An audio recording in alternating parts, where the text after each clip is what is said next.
Fwy agored efo cered fi nawr a dyna be un peth dwi'n gweithio arno.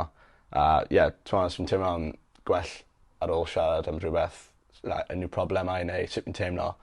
Fi'n credu hwnna'n eitha massive efo relationships a especially efo ffrindiau.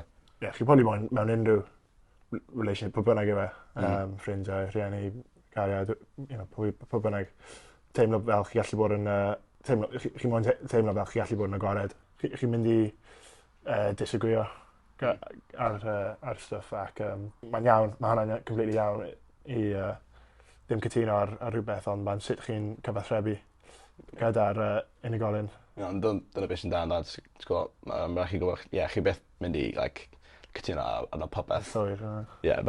Fel y rygbi efo'r tîm, mae'n rhaid chi cael cyfathrebiad da, neu bydd dim popeth yn mynd i, mae popeth yn mynd yn iawn ar y cae.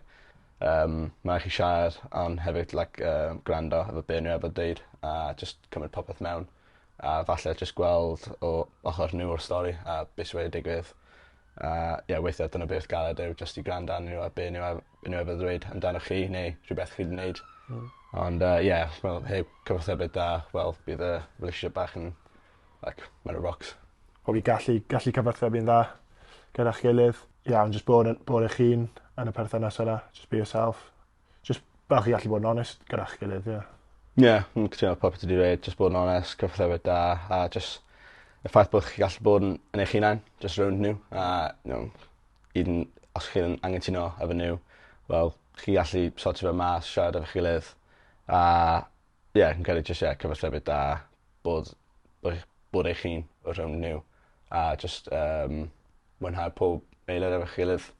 Pam dwi'n trio datblygu fy hun a trio helpu relationship, dwi'n credu mae self-reflection yn massive mwyn chi'n bod yn hapus efo'ch hun gyntaf a gweld os yna unrhyw problemau chi'n neud neu chi'n eich ynghanghwyr.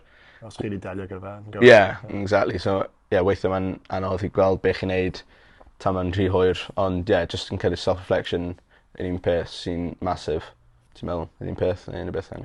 Just dwi'n chi probably gyda amser i'ch hunan just self-reflect. O'ch chi ti delio gyda'r sefyllfa yna yn gywir a weithiau chi ddim ac as long as chi'n sylweddoli hynna.